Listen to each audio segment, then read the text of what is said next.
Bem-vindos e bem-vindas ao módulo 2 do Gaia Education, Design para Sustentabilidade Online, em português.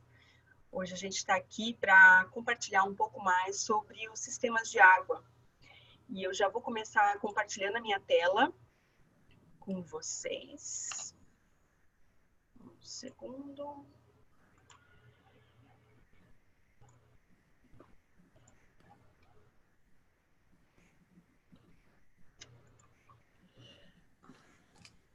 Vocês veem minha tela? Sim. Sim, maravilha. Se vocês precisarem de alguma coisa, se durante a nossa conversa vocês quiserem compartilhar alguma coisa no chat, fiquem à vontade, né? Algum comentário, alguma coisa para adicionar. É bem para todo mundo interagir mesmo. Se vocês quiserem, vocês me sinalizem, né? E a gente vai conversando. Então, a gente está aqui com o módulo 2. A Juliana está desde o início. Juliana, conseguiu acompanhar desde o início? Chegou um pouquinho depois? Ainda está se inteirando? Como é que você está aí? Então, na verdade, eu demorei para ingressar, demorei para ter a ideia de entrar nesse curso online. Estava muito ocupada, eu pedi para o Manu na semana passada, eu acho que ele não viu a tempo meu e-mail, mas enfim, entre indas e vindas, eu fiz a matrícula faz uns 3 dias, e ontem à noite eu recebi o link de acesso para o curso. Ontem à noite eu comecei a fazer esse curso. Então, e você deu uma olhada na plataforma? Conseguiu dar uma olhada na plataforma? Olhei a plataforma, eu estava terminando de... Eu vi o vídeo do Antropoceno, comecei do início, assim, do iniciozinho, e estou tentando ler tudo, né? Uhum. Não consegui terminar de ler a apresentação dos participantes ainda, estou quase terminando de ler a apresentação dos participantes. E é isso, assim, preciso correr atrás. Maravilha. Estou atrasada, mas eu acho eu acho que eu consigo, sim. Maravilha. Uma das coisas, assim, bem no começo a gente conversa sobre isso, né? Como é que estamos interagindo com a plataforma, né? Como é que a gente está,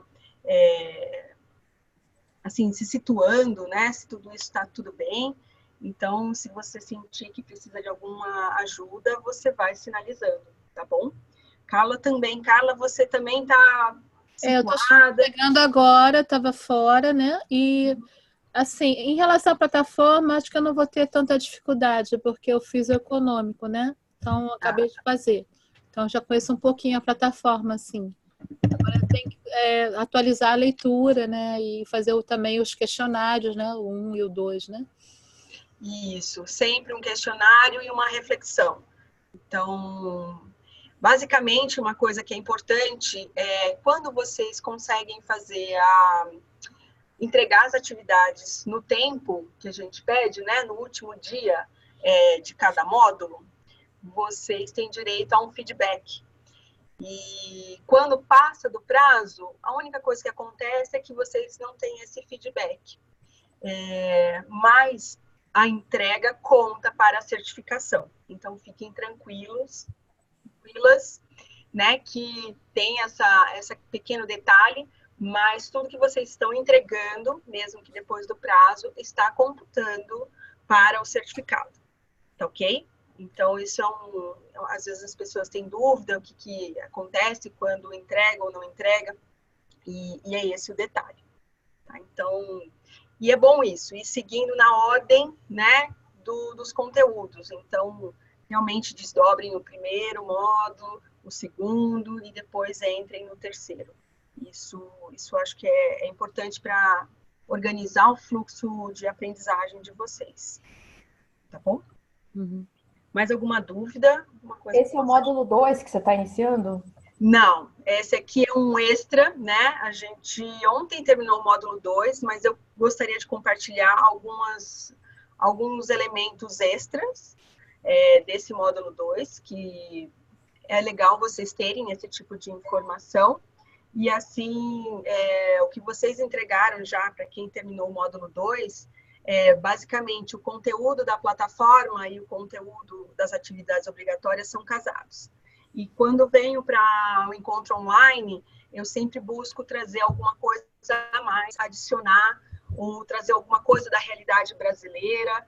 Então, ele é complementar, assim, é uma informação complementar ao que vocês estão tendo no conteúdo da plataforma. Tá bom? Então, às vezes, eu complemento com cases interessantes, o que está acontecendo. Então, depois também ver a gravação do módulo 1 vai ser bacana, né? Vai ter coisas diferentes. Isso, é diferente. Que vocês têm dentro do conteúdo da apostila, é um material rico, que tem bastante link, mas a gente sempre busca, para essa nossa conversa, conversar um pouquinho além disso, ou aterrar com alguma coisa da atualidade brasileira. Tá bom? Às vezes também se tem de outro lugar, né? A gente sabe que tem pessoas, né, nessa comunidade de aprendizagem de Maputo, tem gente no Canadá, tem gente na Itália. Então, eu sempre também peço para que cada um traga as referências do lugar onde está vivendo. Então, isso também é um convite, né, a vocês também, quer seja do Rio de Janeiro, também está acontecendo alguma coisa interessante em termos dos conteúdos que a gente está conversando aqui, também é bom vocês compartilharem. Eliana é da Bahia, Eliana já esteve conosco, tudo bem, Li? Você nos ouve? Ela não está aparecendo, né? Não, talvez não tenha ainda se conectado, mas de qualquer forma, vamos seguindo, daqui a pouco ela chega. Então, os vários temas aí que vocês já viram, né, sobre uma abordagem sistêmica de água, e eu vou trazer mais temas afins com esses sistemas de água. Água é vida, é vitalidade, né? Todos nós, qualquer seres humanos, plantas, né? Sem água a gente não tem vitalidade.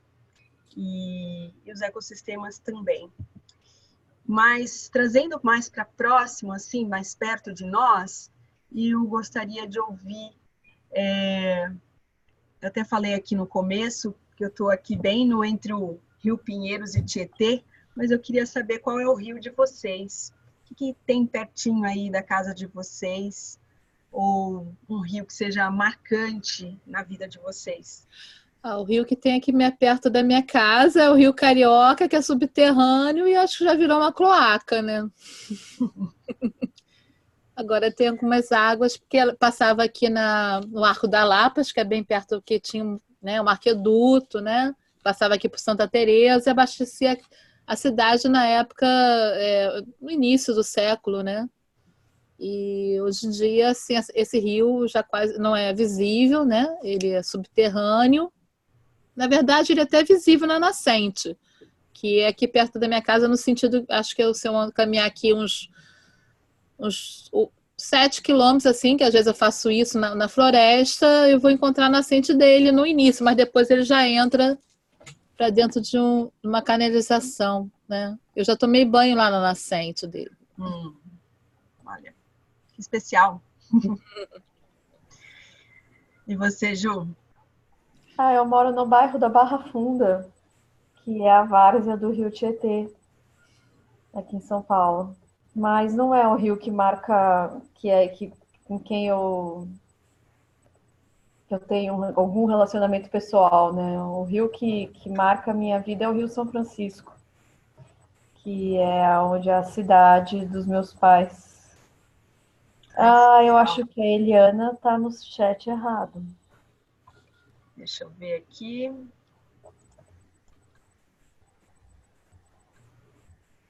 Que engraçado.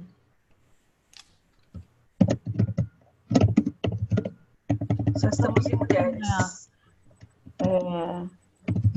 Deu linha cruzada, né? Eu sou dessa época, viu, do telefone fixo, da linha cruzada. Não sabia que no Zoom também tinha linha cruzada. Tem, né? Vou pedir para ela entrar novamente. Para ver se resolve. Eu tô meio rouca, mas não não chegou nesse ponto. Não, às vezes alguma coisa da tecnologia aí que às vezes saindo e entrando de novo já sintoniza. Minha cruzada. Daqui a pouco a gente ouve ela. Bom, a gente tem aí um espectro de consumo, né? As águas estão no nosso cotidiano, dentro, né? No corpo, fora, passando por nós, nos alimentos. A água está em tudo, né? Mas se a gente olhar assim de uma maneira, né, do ponto de vista mais de infraestrutura, né? A gente tem aí... Ah, ela saiu. Um cenário aí de uso doméstico da água, né? Porque, como eu falei no módulo passado, somos a maioria, principalmente no Brasil, habitantes de cidade, né? Então, fortemente aí o nosso uso da água, quem está na área rural, às vezes tem, né, uma questão de nascente, beber água da nascente, e tem todo um outro fluxo com relação à água, mas nós, enquanto grupo aqui, a predominância realmente é urbana. E os nossos sistemas aí, né, a gente tem aí um uso doméstico, uso residencial, comercial, uso industrial, uso agrícola, e é um cenário bastante impactante, porque muitas das nossas cidades não têm saneamento, né? Falando do cenário brasileiro, às vezes a gente tem outros cenários aí nessa comunidade de aprendizagem, mas falando a partir da nossa realidade, a gente ainda tem alguns lugares como São Paulo, com grandes centros, que sempre tem uma taxa maior de saneamento, mas ainda assim, se a gente olhar o conjunto da obra, né, no Brasil, ainda a gente tem um grande, século XXI, mais um grande problema de saneamento. E o uso da água, realmente, a gente tem tido, né, um declínio, né, em água próximo das cidades, próximo dos centros urbanos, em quantidade e qualidade adequada. A gente vai transpondo bacias e indo cada vez buscar água mais longe, né, para a gente poder viver onde a gente está hoje em dia. A gente teve uma crise hídrica alguns anos atrás, pouquíssimos anos atrás.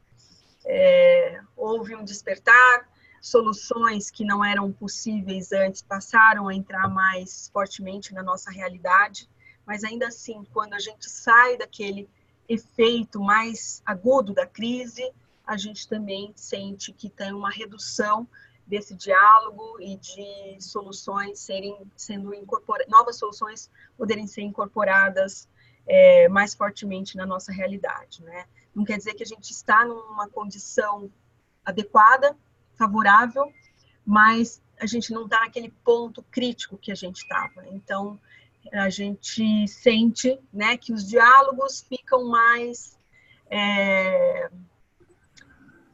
não ficam na ordem do dia, né? Como quando a gente está numa situação mais crítica, aquele assunto, né, sendo lembrado cotidianamente. Então, isso faz, né, parecer que a gente não tem um problema com relação à água, mas isso não é verdade. A gente realmente é algo que a gente precisa olhar cotidianamente e buscar uma outra relação, quer seja na quantidade, na conservação, quanto na incorporação de novas soluções, no reaproveitamento e no reuso. Então, isso é só para dizer que, aparentemente, a gente não está numa crise, mas estamos, né? Porque ainda não usamos adequadamente a nossa água. Eu acredito que no futuro a gente tenha que ter a água como um bioindicador, né? Da qualidade das nossas relações, das nossas reconexão com a natureza e assim respeitando ciclos e o que temos disponível, fazendo isso com soluções o mais adequada possível. Eliana? Agora você nos ouve? A gente não está te ouvindo. Dá um sinalzinho no chat, por favor.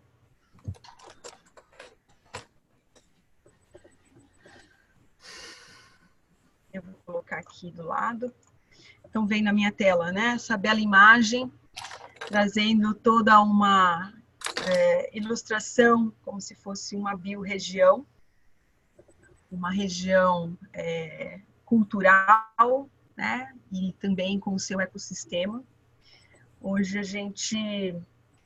as nossas cidades, os nossos bairros, eles não são desenhados a partir da biorregião, eles são desenhados a partir de soluções administrativas, né?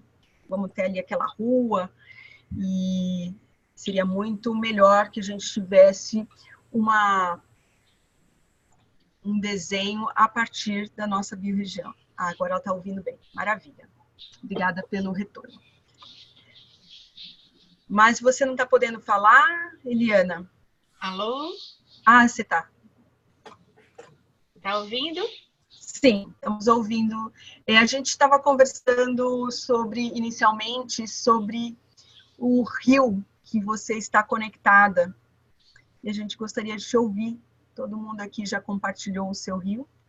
Você também pode compartilhar qual é a sua relação, qual é o rio mais próximo da sua casa, ou que tenha feito parte da sua vida. Ah, sim. O rio mais próximo está tamponado. Mas eu cheguei a vê-lo aberto, né? Você mora onde, Eliana? Eu moro em Salvador, Bahia. Ah, legal. Terra do meu pai. É? Sim. Deixa eu apertar um botão aqui para ver se eu apareço. Ah, apareci. Tudo bem.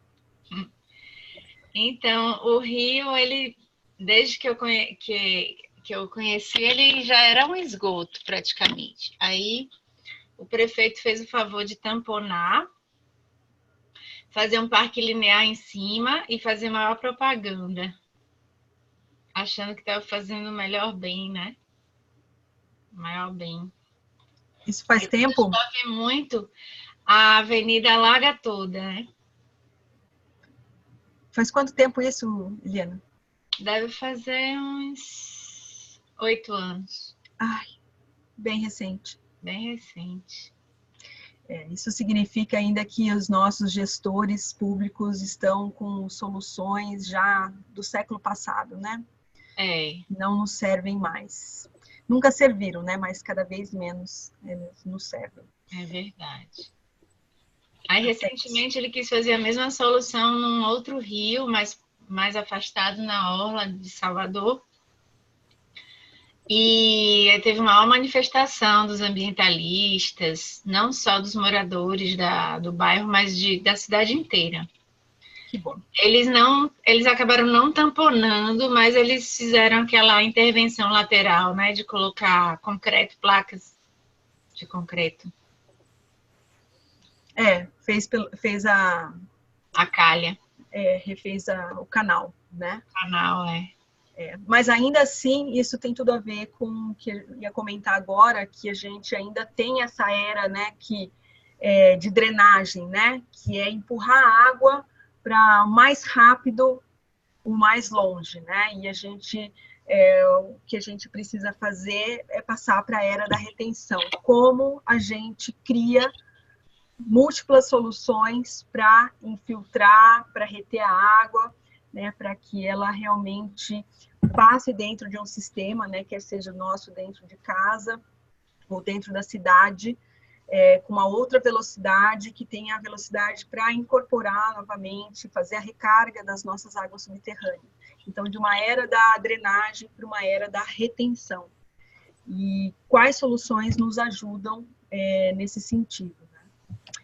Então, um pouco a gente passar, né, de querer transformar a natureza, mas a gente se transformar para compreender quais são essas melhores soluções.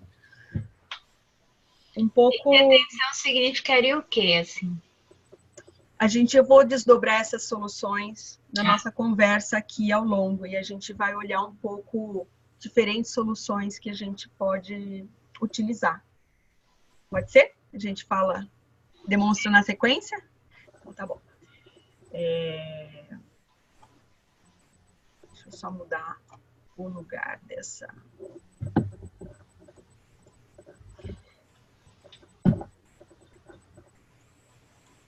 A primeira coisa é a gente ver, enxergar esse sistema, né? Esse sistema, hoje, naturalmente, a água vem de uma origem, uma nascente, um córrego, né? Um rio onde ela é coletada, vai para um sistema de tratamento, é processada no assentamento, gera os efluentes, né, o esgoto, que algumas vezes vai diretamente para um rio, ou, no caso, em São Paulo, por exemplo, vai para uma estação de tratamento de efluentes. Em algumas situações, em São Paulo, a gente tem água de reuso, e isso, o restante vai para o curso d'água. Nem todos os lugares têm água de reuso, né? Mas, basicamente, o que a gente precisa, né, enxergar é que tem um sistema que pode ser muito mais interconectado. E esse sistema, ele pode ter uma condição, né, de entrar, vir da sua coleta, do seu ponto de coleta, quando passar por telhados, a gente coletar, armazenar, dependendo da região que a gente está, poderia até beber, como alguns lugares, né, que não tem uma poluição atmosférica, como nós temos nos grandes centros. Podemos ter um sistema, né, que tenha o tratamento, né, você usar no assentamento e ter um tratamento, como a gente viu durante o módulo, né, com um sistema biológico de tratamento, e isso depois da saída irrigar árvores, um pomar, ao mesmo tempo que a gente pode ter sistemas que nem precisem de água, como banheiro seco, por exemplo, que a gente usa para os nossos efluentes, né, cocô e xixi, e ele gera um composto que também nutre um pomar, um sistema agroflorestal. Então, essas possibilidades, né, de interconexão já é uma ampliação, já amplia as conexões entre várias tecnologias apropriadas de água. Hoje o nosso sistema é muito, né, linear, muito reduzido, o quanto que a gente entra a água e sai, e a gente não deixa ela ser mais aproveitada durante o uso no sistema. Numa cidade, né, a gente pode ter, como a Eliana perguntou, como é que a gente pode fazer isso, né? Imagina que a água primeiro cai no telhado e a gente poderia ter os telhados verdes. Eles já são como uma esponja, né, que absorvem e podem, o excedente ainda ser coletado e armazenado e usado num sistema logo abaixo, como regas. A gente pode ter, por exemplo, esse parque, né, dependendo o desenho de novos parques, eles também podem ter as wetlands. A gente pode ter esse sistema construído ou preservado, dependendo o local. O que mais que a gente pode fazer? A gente pode ter mais infraestrutura verde, como os jardins de chuva, ou as biovaletas. Em muitos países, isso já faz parte das práticas, né, dos sistemas de infraestrutura. No Brasil, essa é uma conversa muito recente ainda, né? Então, a gente vem buscando implementar jardins de chuva associados a calçadas, por exemplo, mas a gente só tem soluções bem pontuais. Por exemplo, em São Paulo, a gente tem uma praça em Pinheiros, que eu vou mostrar uma foto daqui a pouquinho. A gente tem algumas rotatórias verdes, né? Aquelas rotatórias que geralmente as companhias de trânsito fazem, né, para organizar um determinado nível de tráfego, e fica cheio de tachão e asfalto. agora a gente está podendo demolir esse asfalto e essas rotatórias, se tornando permeáveis, se tornando jardins verdes que podem acumular mais água da chuva e dar esse tempo para ela infiltrar aonde ela está caindo. Então, mas isso tudo são soluções que a gente chama de distribuídas, né? A gente coletar em telhados, a gente coletar através de jardins de chuva, e não mais a drenagem empurrar, né, a água o mais rápido e o mais longe, e geralmente que acaba acumulando nos pontos mais baixos da cidade e gerando, né, inundações aí que a gente sabe que geram grandes problemas urbanos e geram risco para comunidades e tudo mais. Então, hoje essa multiplicidade e a gente coletar ao longo do percurso da água, né, o máximo possível, é o que a gente precisa passar a implementar, passar a incorporar em políticas públicas, mas ainda assim a gente está num processo, no Brasil pelo menos, razoavelmente lento. Uma das cidades, né, que eu conheço que mais absorveu essas práticas é Portland. Há mais de 15 anos eles estão implementando essas soluções de retenção e infiltração, e eles já têm relatórios que comprovam os benefícios, os diversos benefícios que esses sistemas geram. Então, já tem a política pública, né, muito organizada e favorecendo que o morador, né, os residentes, incorporem isso, facilitando o processo de acesso à informação, como fazer, como calcular.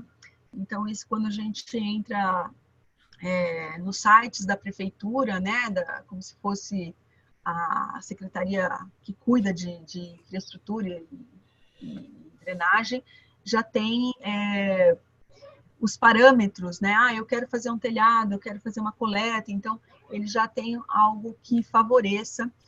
Outro local que também tem um grande avanço nesses sistemas também é a Austrália. Algumas cidades também já têm isso muito incorporado, a gente chama de Water Sensitive Design, né? Um desenho sensível para a água na cidade.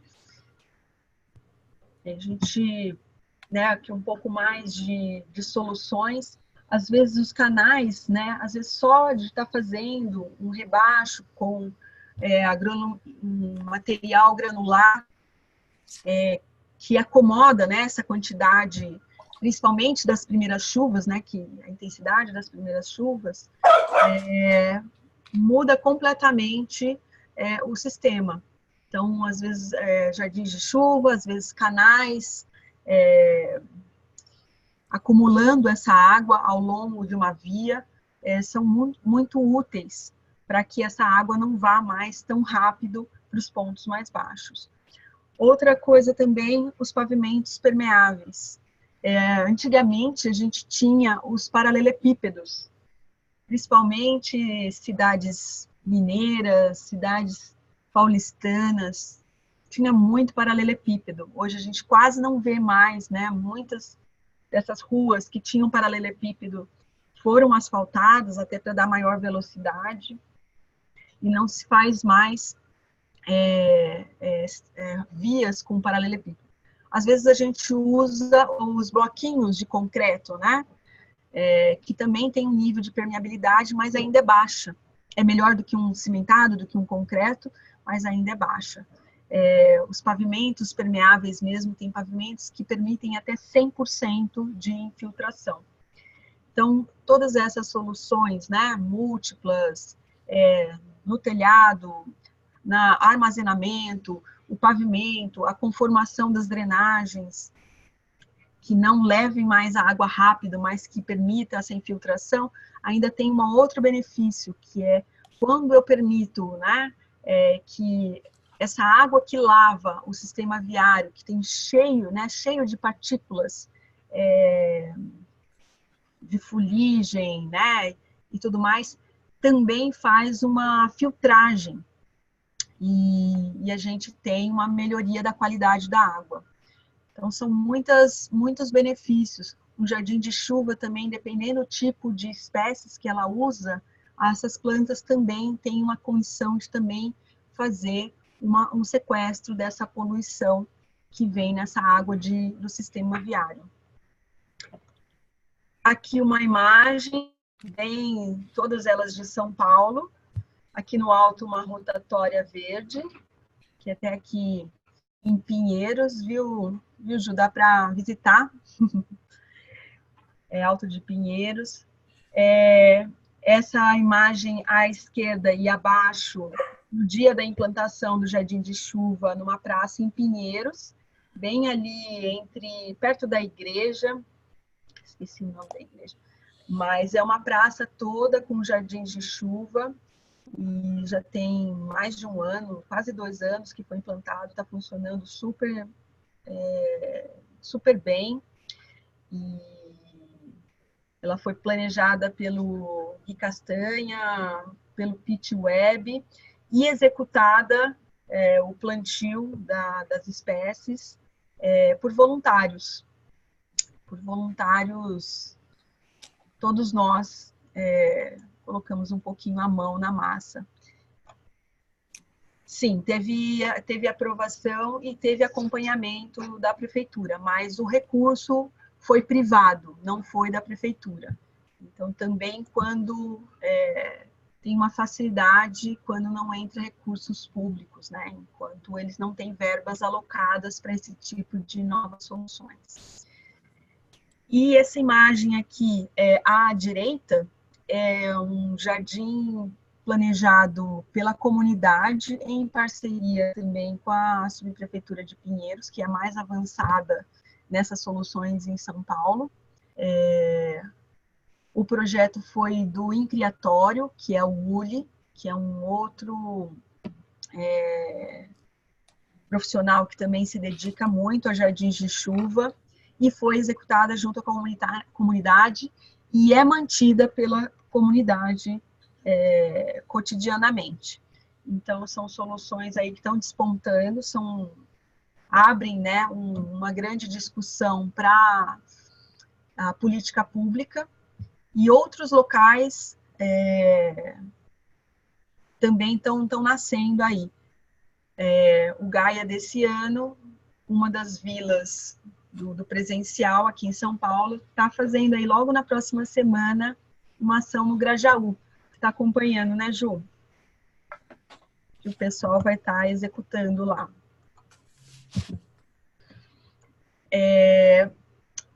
Dentro desse conceito, né, hoje o que a gente fala é que a gente precisa transformar a cidade, né, esse assentamento humano, como se fosse uma esponja. Então, onde a gente puder permeabilizar, encontrar formas, né, de que a água possa, onde ela cai, ser incorporada, esse é o princípio que mais a gente tem conversado. Então, todos os sistemas, né, quer seja o quintal, aqueles antigos quintais, quintal da frente, o quintal no fundo, que nos últimos anos e décadas a gente vem concretando, impermeabilizando, voltarem a ser áreas permeáveis, né? Telhados que hoje a gente não usa para coletar água, passar a coletar. Então, todos os sistemas a favor que a gente transforme novamente a cidade, os locais, com essa capacidade de absorver as águas. Um terreno, né, que não tem urbanização, ele, dependendo do tipo de solo, ele pode absorver 95% da água, né? 5% só que escorre. Hoje, nas cidades, o que acontece é que se você pega uma área central, densamente construída, como os nossos centros urbanos, o que é possível absorver muitas vezes é, no máximo, 5%, né? Então, uma inversão total, completa desse cenário. A gente chegou num extremo de impermeabilização. Então, e isso gera muito dos nossos problemas com relação às áreas de inundação, às áreas de alagamento. Então, o princípio de cidades esponja é algo que a gente precisa realmente olhar com bastante atenção, e as cidades chinesas estão olhando para isso com bastante dedicação. Então, eles têm utilizado esse princípio e dentro, né, mesmo com a rápida urbanização que a China está acontecendo na China, ainda assim eles estão trazendo junto, né, esse desenho de também ser uma cidade esponja. Singapura também é um local que também utiliza fortemente esse conceito. Então, eles entendem a cidade como um jardim e amplamente mantém suas áreas verdes, extensas áreas verdes. Então, é um desenho, né, conjunto com o poder público. Outro tema que é interessante a gente olhar é também a pegada hídrica. Todo mundo aqui come carne ou é vegetariano? Como é que estamos aqui nesse grupo, pequeno grupo? Como peixe e frango, às vezes. Frango e peixe. Eu como tudo, mas não como peixe. Eu não sei por que eu tenho um problema com peixe. Nada que saia da água eu consigo comer. Mas eu diminuí muito a minha quantidade de carne. Carne, para mim, é uma comida assim, tipo, sei lá. Virou muito de vez em quando. Durante a semana, normalmente, eu não como carne. E um pouco, assim, a questão da carne está aí no topo, né, a demanda em litros, em 1.000 litros, para a produção de 1 quilo de carne. Lógico, assim, tem vários contadores, né? Eu já vi 15.000 litros, 16.000 litros, mas a ordem de grandeza é essa. Então, a manteiga, 18.000 litros. Mas essa produção de carne, que tipo de produção que é? Essa é uma referência, as referências, né, de pegada hídrica variam um pouco dessa ordem, mas eu não tenho, esse até não lembro a fonte, posso depois dar uma olhada, mas é um pouco o comparativo entre cada coisa, assim, um jeans, um açúcar, não é exatamente, não estava desvendando o ciclo todo de produção da carne, mas o que isso significa comparativamente entre diferentes tipos de alimentos, né? Desde um cafezinho até uma coisa que é muito presente no café da manhã, manteiga, coisas mais cotidianas, né? Uma perspectiva assim mais ilustrativa da pegada hídrica do que exatamente todos os processos em cada um desses. Mas eu acho que se você tiver acesso a isso, seria legal fazer um olhar e compartilhar conosco no fórum. Que tal? Posso procurar. Seria legal, porque a gente tem sempre pedido, né, essas investigações, essas nossas dúvidas, e essas dúvidas compartilhadas no fórum dão uma aquecida, né, nos nossos diálogos. Se você puder trazer essa perspectiva, seria ótima. Eu só não sei como. Eu tô tão simples. Vamos olhar junto a isso. Mas é a metodologia da pegada hídrica. Eu estou perguntando isso porque é a pergunta do advogado do diabo, né? Uhum. Eu tenho muita consciência de que comer carne é um produto muito danoso para o meio ambiente, sobretudo no Brasil, né? No qual se desmata para fazer fazenda de gado, né? Então, carne é um negócio que está muito complicado de se comer. Custa caro, né, para o planeta comer carne, né? Mas a gente vive num país que carne é commodity, sei lá, número 2 ou 3. né? Então, como é que você justifica diminuir o conceito de o consumo de carne, né? Pelo modo de produção. Aí vão dizer que pode existir um modo de produção que onere menos, né? Que aí o problema não é a carne, o problema é o modo de produção.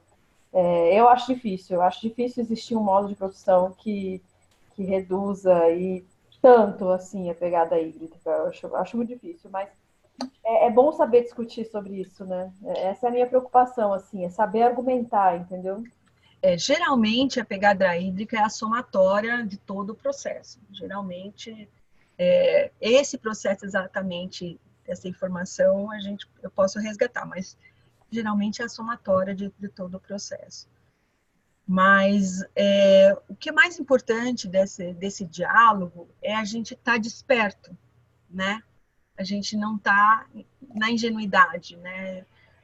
Para a gente poder fazer escolhas de uma maneira consciente. Então, se eu estou tomando um copo de suco de laranja, né, eu estou sabendo que a preciosidade que é isso em termos de água, né? O processo leva 170 litros. Muitos dos nossos processos, né, são impactantes. Então, será se eu consumir mais in natura, se eu consumir mais próximo? Então, isso starta uma série de decisões, na verdade, né? Eu consciente desse elemento e consciente de todo o ciclo que envolve isso, que passo que eu posso dar que reduza, né? Então, eu acho que é um pouco isso que a gente precisa, que nem você falou, eu reduzi muito a carne. Então, esse processo, eu reduzi muito a carne, eu prestei atenção que eu consumo carne, o quanto eu demando, necessito o meu corpo e quanto que isso pode ser reduzido. Então, são pequenos passos no cotidiano aí, de um olhar desperto, né? Um olhar conectado com essa informação. Mas é isso, um pouco a gente, né, olhar, tem várias outras listas que já trazem essa informação para uma gama muito maior de produtos que está no nosso cotidiano, mas essa aqui é só um lembrete, vamos falar assim, queria trazer só um lembrete para a gente poder estar olhando isso. Se você descobrir mais alguma coisa, não esquece do fórum. Tá bom. Fica o convite, super sempre. O convite do fórum é o espaço de vocês, né? Então, a qualidade com que a gente ocupa esse espaço, a gente potencializa esse aprendizado. Vou sempre lembrar isso para vocês, seja aqui nesse fórum. Eu não sei se eu estou com o acesso bem aberto, viu? Porque eu tentei clicar no link lá, participantes, e ele não abriu para mim. Dá uma olhadinha, qualquer coisa você me fala novamente. E aí a gente pede para o Pedro, que é o webmaster, dar uma olhada também, caso você tente novamente. Isso foi agora, ó, 7:55. Isso. Depois você dá uma olhadinha, mas pode dar um sinal, tá bom? Tá. E aí a gente faz essa ponte, se realmente não funcionar, com ele, checando o que pode estar acontecendo. Mas tenta novamente, por gentileza.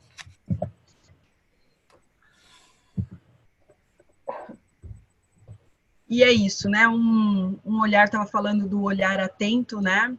Como é que, enquanto comunidade, a gente também aprende como é que os nossos territórios funcionam, né? Como é que são esses caminhos da água, da onde ela está vindo, quais são as nascentes, e como é que a gente faz isso de uma maneira coletiva, como é que a gente traz as crianças para esse diálogo, né? Porque estamos aqui, uma geração da transição, mas como é que as crianças podem crescer com isso incorporado, né? Com essa relação diferente com a água.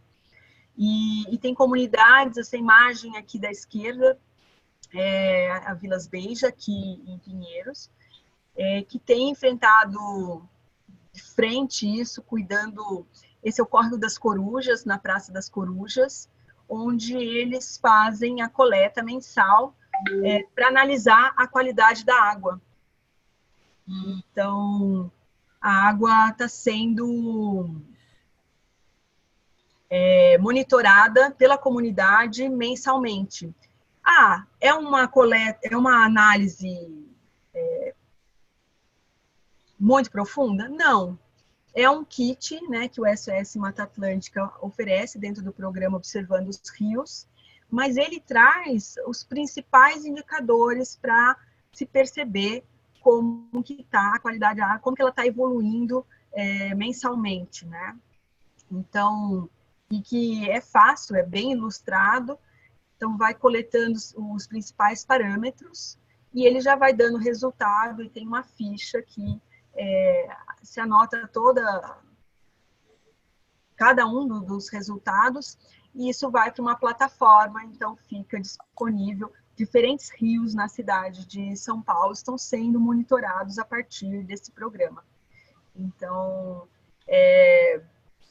não é o final da história, né? Mas pelo menos assim é a comunidade conectada com a qualidade das suas águas locais, né? Como é que se tem por exemplo, uma construtora que gera um impacto e gera alguma química, particulados, imediatamente a comunidade consegue monitorar, consegue fazer a análise e registrar isso e fica muito mais interessante para tomar providências, né? Um registro mais profundo, né? Não só uma foto, alguma coisa assim. Então, e é legal que as crianças conseguem acompanhar isso, porque é feito de uma maneira bem simples, numa linguagem acessível também. Então, várias escolas também têm acompanhado esse trabalho da comunidade.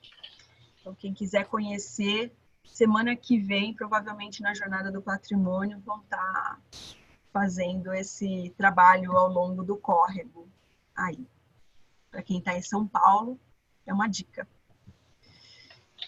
Tudo isso que a gente está conversando, né? A gente já abriu o primeiro módulo, né?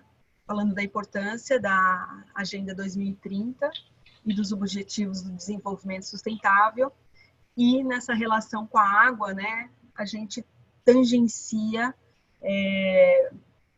está imbricado aí vários ODS, né? O Agricultura Sustentável, né? Para a gente também cuida da água, a educação, como que a gente aprende essas novas tecnologias, água e saneamento é o coração da coisa, como é que é a produção, né, a indústria, a infraestrutura, o consumo e produção responsáveis, ação contra a mudança global do clima, vida na água e vida terrestre. E, complementarmente, o 17, quais as parcerias, quais as articulações para implementar novas soluções. E novas soluções, em casos urbanos, dependem muito, né, de envolver também o poder público. Então, esse é um pouco a jornada de informações que eu queria compartilhar com vocês hoje. E o que vocês têm visto aí, né? Rio de Janeiro, um pouco a Ju de São Paulo, Bahia. O que vocês sentem que está sendo feito em relação à água aí próximo de vocês? Tem algum programa, tem alguma coisa assim, ou tem coletivos que estão mais dedicados à água? Como é que vocês estão aí localmente? Ou não estão sentindo nenhuma movimentação nesse sentido? Como é que está? Liana, quer falar? Salvador? Aqui em Salvador, sobre água, o que eu tenho acompanhado é um grupo de professores na Escola Politécnica que está desenvolvendo um trabalho sobre saneamento ambiental, que há uns 15 anos atrás foram os que incentivaram o programa Bahia Azul, que fez uma coleta de esgoto em torno do rio Camurugipe para limpar o rio e colocar conectado ao emissário submarino, mas que ao longo desse tempo, né, esses últimos 15 anos, por falta de manutenção, isso já foi sendo perdido, né? Aí eles são muito atuantes no sentido de colocar nas regulações, nas legislações, no PDDU, e também a nível nacional, são muito, como é que se diz? Articulados.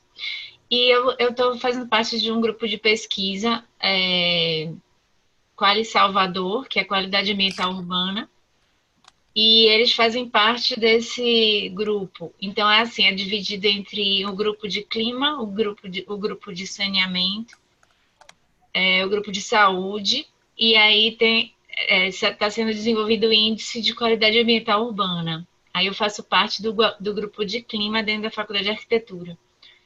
E fico acompanhando o que está acontecendo. Mas especificamente em relação à água, não tem nenhuma ação assim como essa que você trouxe como exemplo, pelo menos que eu conheça. Da comunidade estar se envolvendo, de existir uma ONG que fornece um kit para fazer esse tipo de avaliação da água. Achei bem interessante, porque é uma forma também da sensibilização dos moradores, né, de alcançar esse nível. Sim. Aqui ainda está bem longe. Eu não sei se o SOS ele também presta kits em outro lugar, né, pensando em Mata Atlântica, se eles estão com esse programa no restante. Depois eu posso dar uma olhadinha, ou você entrar na plataforma. É uma forma boa da gente agir em comunidade, né? Porque gera uma conversa em torno da água que fica aquecida, fica viva todo mês, né? Então, isso... Não fica restrita só ao nível dos intelectuais, né? E aí pode ser trabalhado com as escolas privadas, públicas, do entorno, né? Então, ela é uma linguagem que abarca diferentes públicos, né? Diferentes atores. É o SOS Mata Atlântica? Isso, observando os rios. Certo, vou anotar aqui. E aí, talvez por causa que, né, tem essa abrangência da Mata Atlântica, pode ser que Salvador esteja incluído. Eu não tenho certeza, vale checar no site. Mas se você tiver bastante interesse nisso, tem algumas pessoas que eu posso encaminhar. Joia. E aí, o Rio de Janeiro? Então, eu sempre fui muito mais ligada a políticas públicas, né? Sou professora na Universidade Federal e também atuei muitos anos na área de saúde pública, na Fiocruz. Lá tem vários grupos, né, de trabalho assim, com questão de saneamento.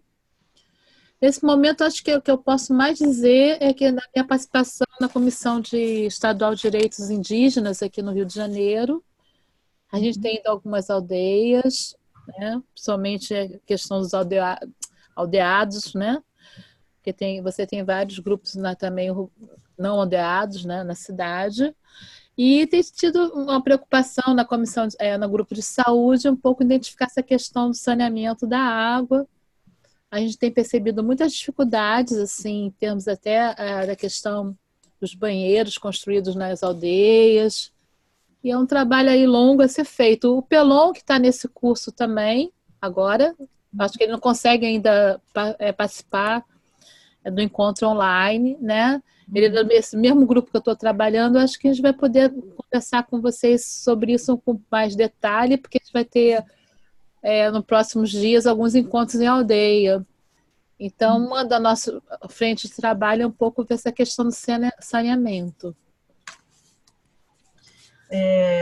Os indígenas, né, os povos originários, eles têm uma relação muito estreita com a água, né? Não só com a floresta, né, mas eles também são guardiões das águas.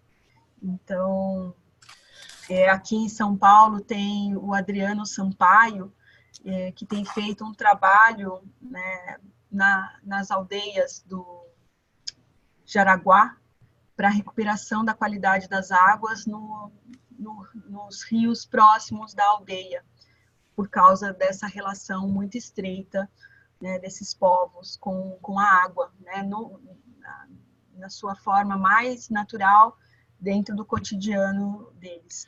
A gente tem se deparado com situações meio difíceis, assim, em algumas aldeias que a gente teve, da construção dos banheiros e a questão da fossa do lado de uma nascente, mas é uma questão que eu não posso ainda falar com muita profundidade, ainda está em processo.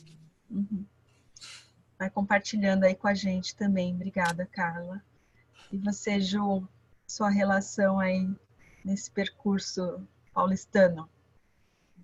É a mais comum de todas, que é nenhuma, né? Que é realmente, eu vejo a água saindo da minha torneira, eu pago o condomínio, a conta de água tá lá, eu sequer sei o meu consumo individual. Aqui no meu prédio eu não tenho acesso a isso. E eu acho que a maioria dos paulistanos está um pouco nisso, né? Eu me lembro que aqui em São Paulo teve uma sensibilização muito grande em 14, 15, 16, por conta da crise hídrica. A gente agora está num momento, é sempre estiagem, né, no inverno, mas parece que eu vejo que as pessoas meio que não estão mais com esse alerta ligado, né? Eu acho que não sobrou muito dessa época. E eu, particularmente, Juliana, conheci um pessoal da Praça da Nascente, na Pompeia. Boa lembrança. Mas isso tem a ver com as minhas relações pessoais, assim, com os meus amigos. Não é uma coisa que, eu decidi ir lá e ver o consumo de água. Por acaso, eu sou amiga de pessoas que fazem parte do coletivo da Praça da Nascente. Aí, quando eu conheci o projeto, eu achei maravilhoso, é encantador, é lindo, né? A praça é muito bonita. Mas, infelizmente, é o único que eu conheço em São Paulo, eu não conheço outros, né? Deve haver, como você deve conhecer, mas eu não conheço. Então, enfim, é uma questão que eu particularmente tenho pouco contato. Posso pedir para você... Pouco contato. Posso pedir para você compartilhar a história da Praça das Nascentes? Eu sei pouco, mas é o seguinte, existe um rio que chama o Rio Água Preta, ele fica na Pompeia, e um belo dia um empreendimento comprou um terreno com esse rio, com essa nascente, são 8 nascentes nessa praça, né? Eu não sei se as 8 alimentam esse rio, mas enfim, são 8 grotos de água, 8 olhos d'água, né? E aí esse prédio ia construir um estacionamento, um troço assim horroroso, eram 8 olhos d'água que iam sumir, mais 8, né? Que ninguém nunca mais iria ver em São Paulo. E aí alguns moradores falaram, não, vocês não podem construir aqui, isso é nascente. Conseguiram lá encontrar a legislação XYZ e embargaram a construção. E já está embargada há 4 anos. Eu conheci uma das pessoas que é um promotor, né? Então eu sei que esse cara, pessoalmente, ele usou os conhecimentos dele para isso, né? E aí ele conseguiu sensibilizar outras pessoas, enfim, não é uma atitude só dele, é uma atitude de um coletivo. Mas aí tem o site, se vocês jogarem na internet, vocês vão achar a Praça da Nascente. Aí, enfim, né, eles conseguiram mobilizar pessoas e virou algo maior, né? Eu acho bonita essa iniciativa porque olho d'água tá cheio em São Paulo. No prédio que eu trabalho, no estacionamento, a gente sabe que tem uma nascente lá.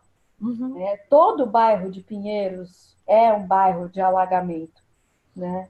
Toda a descida de Pinheiros e Vila Madalena é a descida para o rio, né? Então ali é córrego o bairro inteiro, né? Tá cheio de nascentes, só que tá tudo enterrado. Né, não, eu me lembro que na época da crise hídrica, alguns prédios aqui em São Paulo virou moda, né? Deles colocarem na placa assim, a lavagem do prédio é feita com água de reuso, para dizer que não usa água, não está gastando água, né? Para lavar calçada, lavar prédio e tal. Alguns prédios de Pinheiros colocavam a placa assim, possuímos nascente. Eu falei, e aí, né? Põe a placa lá. Tem alguns, ainda dá para encontrar isso. Se você anda na Cardeal, em alguns prédios ali, você não encontra, né? Tá lá, o prédio assume. Temos a nossa própria fonte de água privada. É isso, tá lá. E aí põe na placa, assim, né? Tipo, olha, nós não usamos água da Sabesp. Nós usamos direto a água da nossa natureza, tá? Só que é só nossa. Tá lá. Então, eu não sei o que a prefeitura faz com isso, né? Mas, pelo menos aqui na Praça da Nascente, né, perto da minha casa, eles conseguiram bloquear essa construção. Mas tem tantas outras aí que já foram feitas, né? A gente tem um... Obrigada por compartilhar. Depois eu vou colocar o link. Você podia contar essa história lá no fórum, né? Mas... Ai, você tá me dando muita tarefa, Lara! Eu vou contar tudo, aí fica sem Eu graça, sei mas que legal. ótimo. Eu sou a pessoa que tem mais trabalho aqui nesse grupo. Eu tenho que aprender 2 módulos em 2 É verdade, você tem que correr aí atrás. Mas o Ocupe e Abrace, que é o coletivo da Praça das Nascentes, eles fazem um festival e fizeram um lago coletando as águas das nascentes, conduziram, né? Deram um tratamento, uma solução com plantas aquáticas, né? Então, peixes e plantas aquáticas com uma solução numa praça diferenciada, onde a gente pode aprender como lidar com as águas urbanas ali, né, desmistificar isso. E realmente uma proposta incrível. Sem falar que a Praça da Nascente tem o Cerrado Infinito também, que é um outro projeto complementar que vem para resgate do cerrado, que às vezes a gente não tem só Mata Atlântica aqui nessa região, mas também tem remanescentes de cerrado, e às vezes a gente não sabe disso. Mas aí a gente vai contar essa história depois mais para frente. Mas, de qualquer forma, nosso horário está chegando aí. A hora que a gente começa a aquecer, todo mundo começa a soltar a voz, aí a gente já está no nosso horário, mas é sempre muito bom estar com vocês, né? A gente transpor essa tecnologia, né, de ensino à distância e a gente poder estar mais próximo. Então, eu acho que é um momento, para mim, mais valoroso. E agradeço que vocês colocaram no calendário e se prepararam, estiveram aqui, e espero encontrar nos próximos também. Cada encontro a gente vai mudando esse diálogo e vai trazendo novas possibilidades aí. Sempre a ideia é essa. Já tem um calendário das próximas? Tem sim. Se vocês entrarem na plataforma, logo nas primeiras informações, tem lá o cronograma dos módulos, logo abaixo tem dos encontros online. Enquanto eu falava com vocês aqui, eu loguei na plataforma e realmente eu continuo sem acesso à página dos participantes. Então é oficial, tá, Lara? Tá. Você tá só com a questão na página dos participantes ou você conseguiu entrar no fórum? Eu não consegui entrar na página dos participantes. E o fórum, eu não achei aí onde então, é. Sala de interação online, certo? É isso. Tem aí, abaixo do anúncio... Para diálogos. Isso. Tá, entrei. Esse deu certo. Deu então, certo. Tá. Acima dele tem a apresentação. Esse você não conseguiu entrar, antes, em cima do anúncio. A apresentação em cima desse anúncio dos fóruns? Isso, tem os 3, né? A apresentação, o anúncio e o fórum. Esses são os 3 principais pontos de conexão e informação que vocês têm. Ah, sim. Eu consegui, mas eu não terminei de ler, mas eu vi. Certo, entrei. Tá? E aí é o ponto mais que tem a informação que vocês precisam acessar, tá bem aí o coração da coisa. Beleza. Tá bom. Suzana, a gente está terminando e a Suzana está chegando. Vamos só receber ela. Paciência aí comigo, galera. Não, tranquilo. Então, vocês tenham um ótimo final de domingo, uma ótima semana, bons estudos. Sim, vou esperar sempre vocês no Fórum de Diálogo. Essa é a minha meta maior. Tem algum grupo de WhatsApp aí? Esse grupo já tem conversa paralela? Não tem. A conversa acontece no fórum. Porque eu fiz o Gaia presencial em São Paulo, né? O Gaia presencial em São Paulo tem 730 grupos. Sem zoeira, é isso mesmo. Achei que ia ter mais um aqui. Não, a gente vai guardar o espaço, toda a nossa comunicação no fórum de diálogos. Então, tanto um tema novo ou a sala sobre o módulo está lá aberta, abri já hoje de manhã, então está disponível para vocês esse diálogo, sem o WhatsApp, aqui online e no fórum, tá bom assim? Então tá ótimo, viu? Bom encontrar com vocês, que tenham essa semana linda, seja produtivo. Quem está querendo colocar em dia, consiga. Tá bom? Tá bom, beijo. Então, tá bom. Tá bom. Beijo. Até. Até. Boa semana aí, todo Boa mundo. semana para todos. Prazer.